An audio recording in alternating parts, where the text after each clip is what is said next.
Hi ಸ್ನೇಹಿತರೆ, ಎಲ್ಲರಿಗೂ ನಮಸ್ಕಾರ. ನೋಡಿ, ಸರ್ಕಾರದಿಂದ ಪ್ರತಿಯೊಂದು ಗೃಹಲಕ್ಷ್ಮಿ ಯೋಜನೆಯ ಫಲಾನುಭವಿಗಳಿಗೂ ಹಾಗೂ ರೇಷನ್ ಕಾರ್ಡ್ ಹೊಂದಿರುವ ಪ್ರತಿ ಕಾರ್ಡ್ದಾರರಿಗೂ ಭರ್ಜರಿ ಗುಡ್ಡಿಸ್ನ ಕೊಟ್ಟಿದ್ದು, ನಿಮ್ಮ ಬ್ಯಾಂಕ್ ಖಾತೆಗೆ ಒಟ್ಟು 5,500 ರೂಪಾಯಿ ಹಣನ ಸರ್ಕಾರ ಜಮಾ ಮಾಡ್ತಾ ಇದೆ. ಗೃಹಲಕ್ಷ್ಮಿ ಯೋಜನೆಯ ಪ್ರತಿ ಫಲಾನುಭವಿಗಳಿಗೆ 2,000 ಹಣ ಬದಲು 4,000 ಹಣನ ಸರ್ಕಾರ ಜಮಾ ಮಾಡ್ತಾ ಇದ್ದು, ಪ್ರತಿಯೊಬ್ಬರಿಗೂ ಕೂಡ ನಾಳೆ ಶನಿವಾರ ಫೆಬ್ರವರಿ 7ರಂದು ಕರ್ನಾಟಕದ 23 ಜಿಲ್ಲೆಗಳಿಗೆ ಈ 4,000 ಹಣ ಜಮಾ ಆಗ್ತಾ ಇದೆ.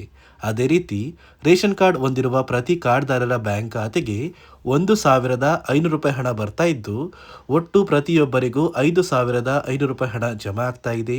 ಯಾರಿಗೆಲ್ಲ ಈ ಒಂದು ಹಣ ಬರುತ್ತೆ ಮತ್ತು ಯಾವ ಜಿಲ್ಲೆಗಳಿಗೆ ಬರ್ತಾ ಇದೆ ಅಂತ ನಾನು ನಿಮಗೆ ಈ ಒಂದು ವಿಡಿಯೋದಲ್ಲಿ ತಿಳಿಸ್ಕೊಡ್ತಾ ಇದ್ದೀನಿ. ಅದಕ್ಕಿಂತ ಮೊದಲು ನೋಡಿ ವೀಕ್ಷಕರೇ, ನೀವೇನಾದ್ರೂ ಇನ್ನೂ ಕೂಡ ನನ್ನ ಚಾನಲ್ನ ಸಬ್ಸ್ಕ್ರೈಬ್ ಆಗಿಲ್ಲ ಅಂದರೆ ದಯವಿಟ್ಟು ಪ್ರತಿಯೊಬ್ಬರು ಚಾನಲ್ನ ಸಬ್ಸ್ಕ್ರೈಬ್ ಮಾಡ್ಕೊಳ್ಳಿ, ಹಾಗೆ ವಿಡಿಯೋಗೆ ಒಂದು ಲೈಕ್ನ ಕೊಡಿ. ಹೌದು ವೀಕ್ಷಕರೇ, ಸರ್ಕಾರದಿಂದ ಗೃಹಲಕ್ಷ್ಮಿ ಯೋಜನೆಯ ಪ್ರತಿ ಫಲಾನುಭವಿಗಳಿಗೂ ಹಾಗೂ ರೇಷನ್ ಕಾರ್ಡ್ ಹೊಂದಿರುವ ಪ್ರತಿ ಕಾರ್ಡ್ದಾರರಿಗೂ ಭರ್ಜರಿ ಗುಡ್ಡಿಸ್ನ ಕೊಟ್ಟಿದೆ.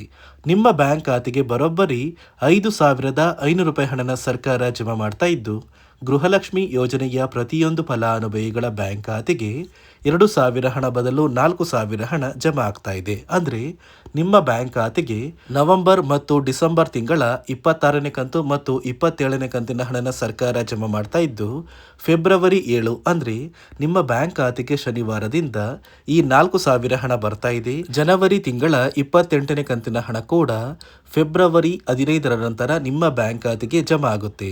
ಅದೇ ರೀತಿ ರೇಷನ್ ಕಾರ್ಡ್ ಹೊಂದಿರುವ ಪ್ರತಿ ಕಾರ್ಡ್ದಾರರ ಬ್ಯಾಂಕ್ ಖಾತೆಗೆ 1,500 ರೂಪಾಯಿ ಹಣ ಬರುತ್ತೆ ಅಂತ ಸಾಕಷ್ಟು ಕಡೆ ಒಂದು ಮಾಹಿತಿ ಬರ್ತಾ ಇದೆ. ಹಾಗಾದ್ರೆ ನಿಮ್ಮ ಕಾರ್ಡ್ಗೆ ಈ ಒಂದು ಹಣ ಸಿಗುತ್ತಾ? ನೋಡಿ ವೀಕ್ಷಕರೇ, ಸರ್ಕಾರದಿಂದ ಬಂದಿರುವ ಮಾಹಿತಿಯ ಪ್ರಕಾರ ನಿಮ್ಮ ಒಂದು ರೇಷನ್ ಕಾರ್ಡ್ಗೆ ಸರ್ಕಾರದಿಂದ 1,500 ರೂಪಾಯಿ ಹಣ ಸಿಗ್ತಾ ಇರೋದು ನಿಜ.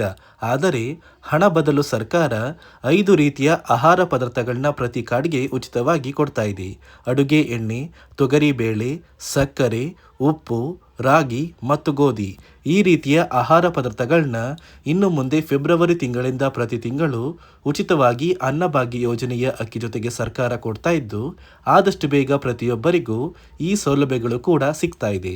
ಅದೇ ರೀತಿ ನೀವು ಗೃಹಲಕ್ಷ್ಮಿ ಯೋಜನೆಯ 2,000 ಹಣ ಬದಲು 4,000 ಹಣನ ಪಡಿಬೇಕು ಅಂದ್ರೆ ಸರ್ಕಾರದಿಂದ ಕೆಲವು ಹೊಸ ನಿಯಮಗಳನ್ನ ಹಣಕಾಸು ಇಲಾಖೆ ಜಾರಿಗೆ ತಂದಿದ್ದು, ಕಡ್ಡಾಯವಾಗಿ ಪ್ರತಿಯೊಬ್ಬರು ಈ ನಿಯಮಗಳನ್ನ ಪಾಲಿಸಬೇಕು ಅಂತ ಆದೇಶನ ಕೂಡ ಕೊಟ್ಟಿದೆ. ಒಂದು ವೇಳೆ ಯಾರೆಲ್ಲ ಫಲಾನುಭವಿಗಳು ಈ ನಿಯಮಗಳನ್ನ ಪಾಲಿಸಿಲ್ಲ ಅಂತಹ ಫಲಾನುಭವಿಗಳಿಗೆ ಗೃಹಲಕ್ಷ್ಮಿ ಹಣ ಕೂಡ ಇನ್ನು ಮುಂದೆ ಬರೋದಿಲ್ಲ. ಹಾಗಾದ್ರೆ ಬನ್ನಿ ವೀಕ್ಷಕರೇ, ಸರ್ಕಾರ ಜಾರಿಗೆ ತಂದಿರುವ ಆ ನಿಯಮಗಳು ಏನು ಮತ್ತು ಯಾವ ಫಲಾನುಭವಿಗಳಿಗೆ ಹಣ ಜಮಾ ಆಗಲಿದ್ದು ಯಾರಿಗೆಲ್ಲ ಹಣ ಕ್ಯಾನ್ಸಲ್ ಆಗಿದೆ ಅಂತ ನಾನು ನಿಮಗೆ ತಿಳಿಸ್ಕೊಡ್ತಾ ಇದ್ದೀನಿ.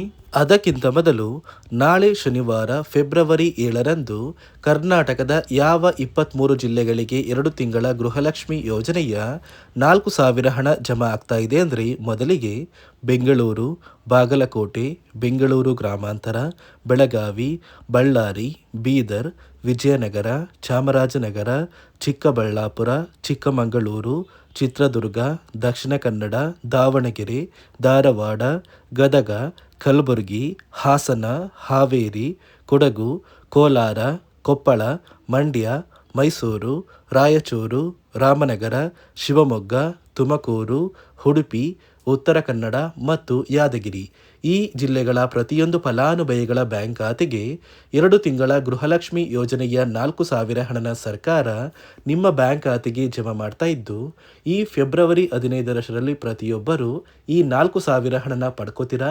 ನಂತರ ನಿಮ್ಮ ಬ್ಯಾಂಕ್ ಖಾತೆಗೆ ಜನವರಿ ತಿಂಗಳ 28ನೇ ಕಂತಿನ ಹಣ ಕೂಡ ಫೆಬ್ರವರಿ 15 ಆದಮೇಲೆ ನಿಮ್ಮ ಬ್ಯಾಂಕ್ ಖಾತೆಗೆ ಜಮಾ ಆಗೋದಕ್ಕೆ ಶುರುವಾಗುತ್ತೆ. ನೋಡಿ ಸ್ನೇಹಿತರೆ, ಈ ಬಾರಿ ಸುಮಾರು 1 ಲಕ್ಷಕ್ಕಿಂತ ಅಧಿಕ ಫಲಾನುಭವಿಗಳ ಬ್ಯಾಂಕ್ ಖಾತೆಗೆ ಸರ್ಕಾರ ಗೃಹಲಕ್ಷ್ಮಿ ಯೋಜನೆಯ ಹಣನ ಜಮಾ ಮಾಡ್ತಾ ಇಲ್ಲ. ಕಾರಣ ಏನು ಅಂದರೆ, ನಿಮ್ಮ ಬ್ಯಾಂಕ್ ಖಾತೆಗೆ ಡೆಬಿಟ್ ಮೂಲಕ ಹಣ ಜಮಾ ಮಾಡುವಂತಹ ಸಂದರ್ಭದಲ್ಲಿ ಸರ್ಕಾರ ಸಾಕಷ್ಟು ಫಲಾನುಭವಿಗಳ ಒಂದು ಬ್ಯಾಂಕ್ ಖಾತೆಗೆ ಹಣ ಜಮಾ ಮಾಡೋದನ್ನು ಕ್ಯಾನ್ಸಲ್ ಮಾಡಿದೆ. ಯಾಕಂದರೆ ಇತ್ತೀಚೆಗೆ ಹಣಕಾಸು ಇಲಾಖೆ ಜಾರಿಗೆ ತಂದಿರುವ 5 ನಿಯಮಗಳ ಆಧಾರದ ಮೇಲೆ ಪ್ರತಿಯೊಂದು ಫಲಾನುಭವಿಗಳಿಗೆ ಸರ್ಕಾರ ಈ ಒಂದು ಹಣನ ಜಮಾ ಮಾಡ್ತಾ ಇದ್ದು, ಯಾರೆಲ್ಲ ಫಲಾನುಭವಿಗಳು ಈ ನಿಯಮಗಳನ್ನ ಪಾಲಿಸಿಲ್ಲ ನಿಮ್ಮ ಬ್ಯಾಂಕ್ ಖಾತೆಗೂ ಕೂಡ ಹಣ ಜಮಾ ಆಗೋದಿಲ್ಲ. ಹಾಗಾದರೆ ಬನ್ನಿ ಸ್ನೇಹಿತರೆ, ಸರ್ಕಾರ ಜಾರಿಗೆ ತಂದಿರುವ ಆ 5 ಹೊಸ ನಿಯಮಗಳು ಏನು ಅಂತ ನಾನು ನಿಮಗೆ ತಿಳಿಸ್ಕೊಡ್ತಾ ಇದ್ದೀನಿ. ನೋಡಿ ಸ್ನೇಹಿತರೆ, ಮೊದಲನೆಯ ಒಂದು ನಿಯಮ ಬಂದು ಸಾಕಷ್ಟು ಫಲಾನುಭವಿಗಳು ಹೊಂದಿರುವಂತಹ ಒಂದು ರೇಷನ್ ಕಾರ್ಡ್ ಏನಿದೆ, ಆ ಒಂದು ರೇಷನ್ ಕಾರ್ಡ್ನ ಮನೆಯ ಸದಸ್ಯರ ಪ್ರತಿಯೊಬ್ಬರ ಒಂದು ಆಧಾರ್ ಕಾರ್ಡ್ನ ನಿಮ್ಮ ರೇಷನ್ ಕಾರ್ಡ್ಗೆ ಕಡ್ಡಾಯವಾಗಿ ಲಿಂಕ್ ಮಾಡಿಸ್ಬೇಕು. ಅಂದರೆ ಈ ಒಂದು ಲಿಂಕ್ ಮಾಡಿಸುವಂತಹ ಒಂದು ಪ್ರೊಸೀಜರ್ಗೆ ಸರ್ಕಾರ KYC ಅಂತ ಕರೀತಾರೆ. ನಿಮ್ಮ ರೇಷನ್ ಕಾರ್ಡ್ಗೆ ಇನ್ನೂ ಸಹ KYC ಆಗಿಲ್ಲ ಅಂದರೆ ನಿಮ್ಮ ಬ್ಯಾಂಕ್ ಖಾತೆಗೆ ಸರ್ಕಾರ ಮುಂದಿನ ದಿನಗಳಲ್ಲಿ ಗೃಹಲಕ್ಷ್ಮಿ ಯೋಜನೆಯ ಹಣನ ಕ್ಯಾನ್ಸಲ್ ಮಾಡುತ್ತೆ. ಅದೇ ರೀತಿ ಎರಡನೆಯ ಒಂದು ನಿಯಮ ಬಂದು ಸಾಕಷ್ಟು ಫಲಾನುಭವಿಗಳು ಕಳೆದ 3 ತಿಂಗಳಿಂದ ಸರ್ಕಾರದಿಂದ ಬರ್ತಾ ಇರುವಂತಹ ಒಂದು ರೇಷನ್ ಏನಿದೆ, ಅಂದರೆ ಉಚಿತ ಅಕ್ಕಿ ಏನಿದೆ, ಈ ಒಂದು ರೇಷನ್ನ ಪಡ್ಕೋತಾ ಇಲ್ಲ. ಒಂದು ವೇಳೆ ಕಳೆದ 3 ತಿಂಗಳಿಂದ ನೀವು ರೇಷನ್ನ ಪಡ್ಕೊಂಡಿಲ್ಲ ಅಂದರೆ ಸರ್ಕಾರ ನಿಮ್ಮ ಬಳಿ ಇರುವಂತಹ ಒಂದು ರೇಷನ್ ಕಾರ್ಡ್ನ ಕ್ಯಾನ್ಸಲ್ ಮಾಡುತ್ತೆ. ನಿಮ್ಮ ರೇಷನ್ ಕಾರ್ಡ್ನ ಸರ್ಕಾರ ಕ್ಯಾನ್ಸಲ್ ಮಾಡಿದ್ರೆ ನಿಮ್ಮ ಬ್ಯಾಂಕ್ ಖಾತೆಗೆ ಗೃಹಲಕ್ಷ್ಮಿ ಯೋಜನೆಯ ಹಣ ಇರ್ಬೋದು ಮತ್ತು ಸರ್ಕಾರದಿಂದ ಬರುವಂತಹ ಒಂದು ಸೌಲಭ್ಯಗಳನ್ನ ನೀವು ಕಳ್ಕೋಬೇಕಾಗುತ್ತೆ. ಅದೇ ರೀತಿ ಮೂರನೆಯ ಒಂದು ನಿಯಮ ಬಂದು ನೋಡಿ ಸ್ನೇಹಿತರೆ, ನಿಮ್ಮ ಬಳಿ ಇರುವಂತಹ ಒಂದು ಆಧಾರ್ ಕಾರ್ಡ್ ಏನಿದೆ, ಆ ಒಂದು ಆಧಾರ್ ಕಾರ್ಡ್ನ ಕಳೆದ 15 ವರ್ಷಗಳಲ್ಲಿ ನೀವು ಯಾವುದೇ ರೀತಿಯ ಒಂದು ತಿದ್ದುಪಡಿನ ಮಾಡಿಸಿಲ್ಲ ಅಂದರೆ ನಿಮ್ಮ ಬ್ಯಾಂಕ್ ಖಾತೆಗೆ ಸರ್ಕಾರ ಗೃಹಲಕ್ಷ್ಮಿ ಯೋಜನೆಯ ಹಣನ ಕ್ಯಾನ್ಸಲ್ ಮಾಡುತ್ತೆ.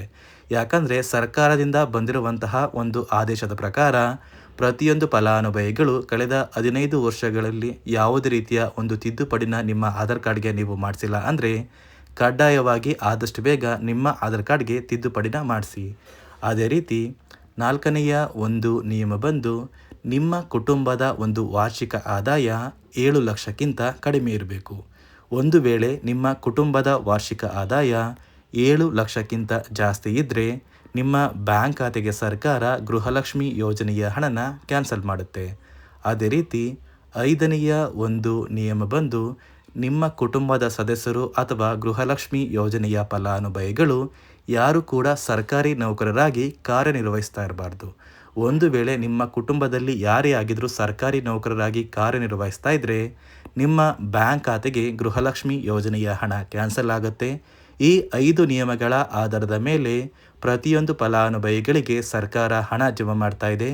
ಒಂದು ವೇಳೆ ನೀವು ಈ 5 ನಿಯಮಗಳನ್ನ ಪಾಲಿಸಿಲ್ಲ ಅಂದರೆ ನೀವು ಕೂಡ ಗೃಹಲಕ್ಷ್ಮಿ ಯೋಜನೆಯ ಹಣದಿಂದ ವಂಚಿತರಾಗಬೇಕಾಗುತ್ತೆ. ನೋಡಿ ವೀಕ್ಷಕರೇ, ಸರ್ಕಾರದಿಂದ ಗೃಹಲಕ್ಷ್ಮಿ ಯೋಜನೆಯ ಪ್ರತಿ ಫಲಾನುಭವಿಗಳಿಗೆ ನಾಳೆ ಶನಿವಾರ ಫೆಬ್ರವರಿ 7ರಂದು 23 ಜಿಲ್ಲೆಗಳ ಪ್ರತಿ ಫಲಾನುಭವಿಗಳಿಗೆ 2 ತಿಂಗಳ ಗೃಹಲಕ್ಷ್ಮಿ ಯೋಜನೆಯ 4,000 ಹಣನ ಸರ್ಕಾರ ಜಮಾ ಮಾಡ್ತಾ ಇದ್ದು, ಇದರ ಜೊತೆಗೆ ರೇಷನ್ ಕಾರ್ಡ್ ಹೊಂದಿರುವ ಪ್ರತಿ ಕಾರ್ಡ್ದಾರರ ಬ್ಯಾಂಕ್ ಖಾತೆಗೆ ಹಣ ಬರ್ತಾ ಇಲ್ಲ, ಬದಲಿಗೆ ಪ್ರತಿ ರೇಷನ್ ಕಾರ್ಡ್ಗೆ 5 ರೀತಿಯ ಆಹಾರ ಪದಾರ್ಥಗಳನ್ನ ಫೆಬ್ರವರಿ ತಿಂಗಳಿಂದ ಉಚಿತವಾಗಿ ನಿಮ್ಮ ಒಂದು ಕಾರ್ಡ್ಗೆ ಕೊಡ್ತಾ ಇದ್ದು, ಪ್ರತಿಯೊಬ್ಬರಿಗೂ ಈ ಸೌಲಭ್ಯಗಳು ಆದಷ್ಟು ಬೇಗ ಸಿಗುತ್ತೆ ಅಂತ ಹೇಳ್ತಾ, ಇದಿಷ್ಟು ಸರ್ಕಾರದಿಂದ ಬಂದಿರುವಂತಹ ಒಂದು ಮಾಹಿತಿಯಾಗಿದೆ. ನಾನು ಕೊಟ್ಟಿರುವಂತಹ ಮಾಹಿತಿ ನಿಮಗೆ ಇಷ್ಟ ಆಗಿದ್ದಲ್ಲಿ ದಯವಿಟ್ಟು ಪ್ರತಿಯೊಬ್ಬರು ನನ್ನ ಚಾನಲ್ನ ಸಬ್ಸ್ಕ್ರೈಬ್ ಮಾಡ್ಕೊಳ್ಳಿ, ಹಾಗೆ ವಿಡಿಯೋಗೆ ಒಂದು ಲೈಕ್ನ ಕೊಡಿ.